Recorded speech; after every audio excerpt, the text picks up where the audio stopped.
नमस्कार मित्रों, स्वागत है आप सभी का आपके अपने प्लेटफॉर्म हेलो शिक्षा पर। मैं नितिका तिवारी हाजिर हूँ आप सभी के लिए एक नई इन्फॉर्मेटिव वीडियो लेकर। इस वीडियो में आज आप जैसा कि देख ही रहे हैं, ये न्यूज़पेपर की एक कटिंग है। तो ये इसमें क्या लिखा है यही मैं आप लोग से बताने वाली हूँ, शेयर करने वाली हूँ कि क्या इम्पैक्ट रहा सुप्रीम कोर्ट के डिसीजन का। जो बीएड वर्सेस बीटीसी विवाद था, इसमें आपको पता ही होगा कि ये बीएड के फेवर में डिसीजन नहीं आया, बीटीसी वालों के फेवर में आया और बीएड वालों को प्राथमिक शिक्षक भर्ती से बाहर कर दिया गया है, जिसकी वजह से बहुत सारे छात्र बहुत ही हताश हैं, निराश है और दुखी भी हैं। और दुखी हो भी क्यों ना, बहुत सारे लोग ऐसे बच्चे भी थे जिनको पता था कि हाँ वो मतलब अपर प्राइमरी यानी कि 6 to 8 में नहीं जा सकते पढ़ाने के लिए, और उन्होंने प्राइमरी में ही पढ़ाने के लिए बीएड किया था। और अब अगर जबकि बीएड बाहर हो चुका है तो उनका प्राइमरी अध्यापक बनने का सपना प्राथमिक शिक्षा में, वो सपना भी एक तरह से धूमिल सा दिखाई दे रहा है, चूर चूर होता हुआ दिखाई दे रहा है। तो दुखी होना तो एकदम से ही स्वाभाविक है और ह्यूमन नेचर भी है। अगर आपको दुख नहीं हो रहा तो आप जान लीजिए कि अभी आप सही कंडीशन में नहीं है, एबनॉर्मल है। क्योंकि दुख भरा भरी खबर मिलेगी तो दुख तो होगा ही ना, ये एकदम सी नॉर्मल सी बात है।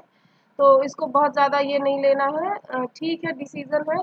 अभी सिंगल बेंच का डिसीज़न था, हो सकता है डबल बेंच में जाए निर्णय। तो उम्मीद नहीं छोड़नी है। और वैसे भी अगर प्राथमिक में आपका नहीं हो रहा है तो क्या जूनियर में भी नहीं होगा? हम जूनियर में पढ़ाएँगे। अगर हम बीएड किए हुए हैं तो प्राथमिक में पढ़ाने के लिए नहीं थोड़े किया है। जूनियर में भी वैकेंसीज़ आती हैं, बल्क में वैकेंसीज़ आती हैं और जूनियर में सिलेक्शन होगा। फिर 9th टीजीटी पीजीटी का आता रहता है, उसमें भी आप लोग अप्लाई कर सकते हैं। तो ऐसा नहीं है कि सारे रास्ते बंद हो गए हैं, रास्ते बहुत सारे हैं।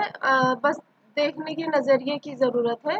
अगर आप ध्यान से देखेंगे तो आपके पास भी बहुत कुछ बचा हुआ है। सिर्फ एक प्राथमिक ही थोड़े हैं हमारे लिए।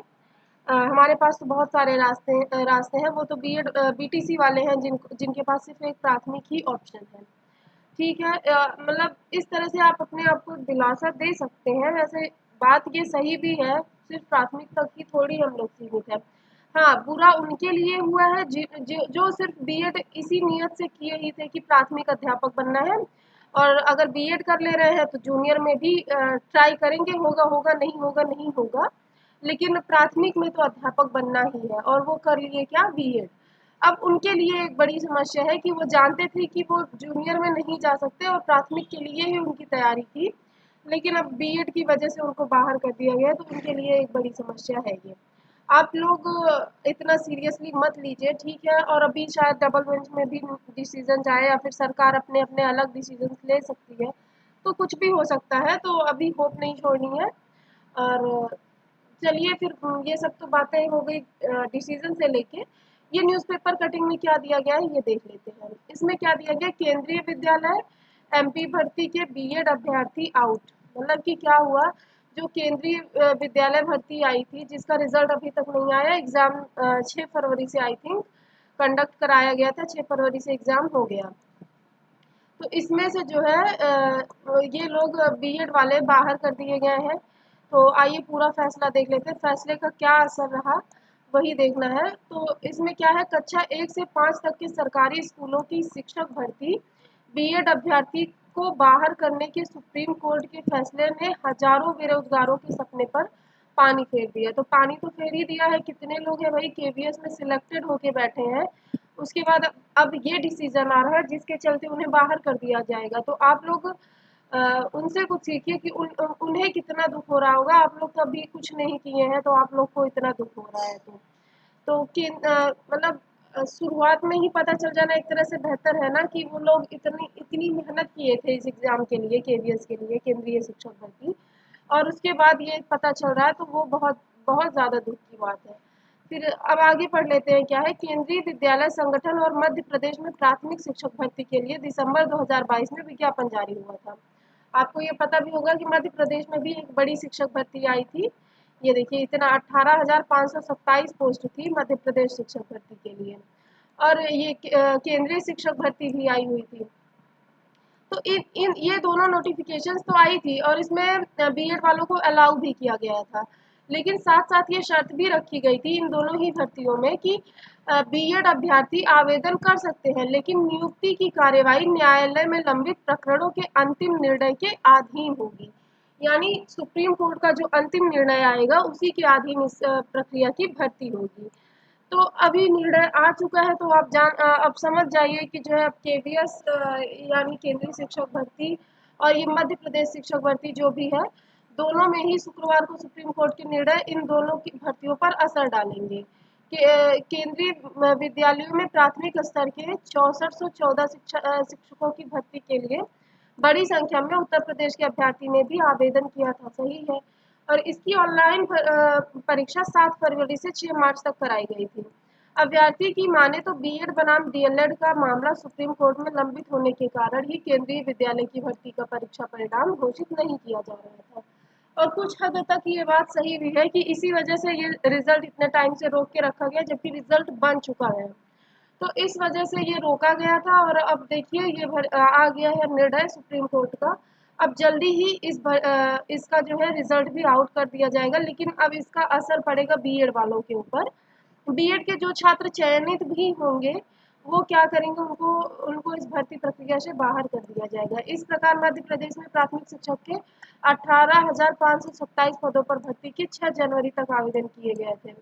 उनमें भी नियुक्ति की कार्यवाही न्यायालय के अंतिम निर्णय के अधीन है। इस मामले में बिहार की शिक्षक भर्ती के लिए ये तो अलग बात हो गई, यहाँ तक पहले बात कर लेते हैं। अब आप देखिए यहाँ कितना नुकसान है बीएड वालों का, जिन्होंने ये बीपीएससी का फॉर्म भरा था और जिन्होंने सॉरी बीपीएससी कह रही हूँ, जिन्होंने ये मध्य प्रदेश शिक्षक भर्ती का फॉर्म भरा था और जिन्होंने केंद्रीय शिक्षक भर्ती का फॉर्म भरा था। तो इन्होंने फॉर्म भरा इतना मेहनत करके, अब अगर यूपी का कोई बच्चा बिहार का बच्चा भर रहा है तो वो जाएगा मध्य प्रदेश एग्जाम देने।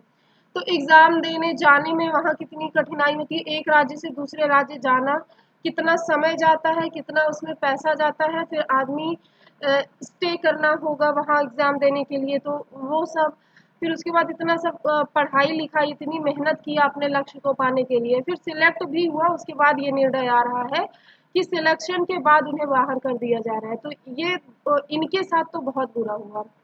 तो ये इनके लिए इतना बुरा है, तो आप लोग जो लोग अभी बस बीएड कर चुके हैं या कर रहे हैं, वो लोग इसके लिए इतना निराश उन लोग को नहीं होना चाहिए, क्योंकि उनको शुरू से ही पता है कि उनको प्राथमिक में नहीं जाना है, तो उस हिसाब से वो अपनी तैयारी अलग ढंग से करेंगे। लेकिन इन लोग को तो ऐसा नहीं पता था, इन्होंने एग्ज़ाम भी दिया, रिजल्ट भी इनके फेवर में आया, उसके बाद भी ज्वाइनिंग नहीं हो रही है। तो दुख तो इनके लिए बहुत बड़ा है और भगवान इनको हिम्मत दे इस दुख से निकलने के लिए। वैसे फिर ये बात हो गई मध्य प्रदेश शिक्षक भर्ती और केंद्रीय शिक्षक भर्ती की, ठीक है। अब आप बात कर लेते हैं बीपीएससी की, जो बिहार शिक्षक भर्ती है, अभी एग्जाम होना है, उसकी बात कर लेते हैं। इस मामले में बिहार की शिक्षक भर्ती के लिए आवेदन करने वाले बीएड अभ्यर्थियों को कुछ राहत है। बिहार लोक सेवा आयोग ने शिक्षकों के पदों पर जून में जारी विज्ञापन में कोर्ट की शर्त नहीं रखी थी। क्योंकि राहत क्यों है, क्योंकि बिहार शिक्षक भर्ती ने बिहार शिक्षा आयोग ने ये कोई शर्त नहीं रखी थी कि जो ये भर्ती प्रक्रिया होगी ये कोर्ट के अधीन होगी, जिस वजह से बिहार शिक्षक भर्ती में फॉर्म भरने वाले लोग कुछ सेफ खुद को महसूस कर सकते हैं। अभी इस पे विचार विमर्श होगा एग्जाम करा लेने के बाद, उसके बाद निर्णय आएगा। तो आप लोग अपना एग्जाम दें, तैयारी बेहतर करें और एग्जाम दीजिए, देखते हैं क्या होता है, वो बाद में देखा जाएगा। तो ये थी केंद्रीय शिक्षक भर्ती और मध्य प्रदेश शिक्षक भर्ती और बिहार शिक्षक भर्ती से जुड़ी अपडेट। तो ये तो हो गया यहाँ से। अभी सीटेट की बात कर लेते हैं। सीटेट में पास अभ्यर्थी का प्रमाण पत्र भी रद्द हो जाएगा। जिन्होंने इतनी मेहनत करके 2022 का सीटेट का एग्ज़ाम क्वालिफाई किया, उसमें एक मैं भी हूँ, तो उसमें उनका क्या होगा, सीबीएसई में दिसंबर 2022 में आयोजित केंद्रीय शिक्षक पात्रता परीक्षा यानी सीटेट की प्राथमिक स्तर के लिए यह शर्त रखी थी कि प्रमाण पत्र की वैधता सुप्रीम कोर्ट के अंतिम निर्णय के अधीन होगी। साफ है कि जिन बीएड अभ्यर्थियों ने प्राथमिक स्तर की सीटेट पास की है, उनके लिए प्रमाण पत्र रद्दी के टुकड़े के बराबर हो जाएगा। बताइए, जिन्होंने इतनी मेहनत करके सीटेट मतलब 1200 रुपये फीस भरा, एप्लीकेशन फॉर्म फिर उसके बाद कहीं दूर एग्ज़ाम सेंटर गया रहा होगा तो वहाँ एग्ज़ाम देने गए, पढ़ाई लिखाई की उसके अकॉर्डिंग, पढ़ के फिर एग्ज़ाम भी सीटेट का पास किया, क्वालिफाई किया, उसके बाद अब जो उनको सर्टिफिकेट मिला है उसकी कीमत क्या हो गई, रद्दी के बराबर हो गई। तो ये बहुत बहुत बुरा लग रहा है इस चीज़ के लिए। तो जो सीटेट 2022 के अभ्यर्थी हैं जिन्होंने पेपर 1 पास किया है उनके सर्टिफिकेट की अब कोई वैल्यू नहीं रह गई, वो रद्दी के बराबर हो गया कि उनकी वैल्यू। तो यही यही सारी बातें थी, यही सारी अपडेट थी जो आपको देनी थी। आई होप आपको समझ आया होगा कि मैं क्या बताना चाह रही हूँ। आज की वीडियो में बस इतना ही। वीडियो पसंद आई हो तो लाइक शेयर और सब्सक्राइब करना मत भूलिएगा।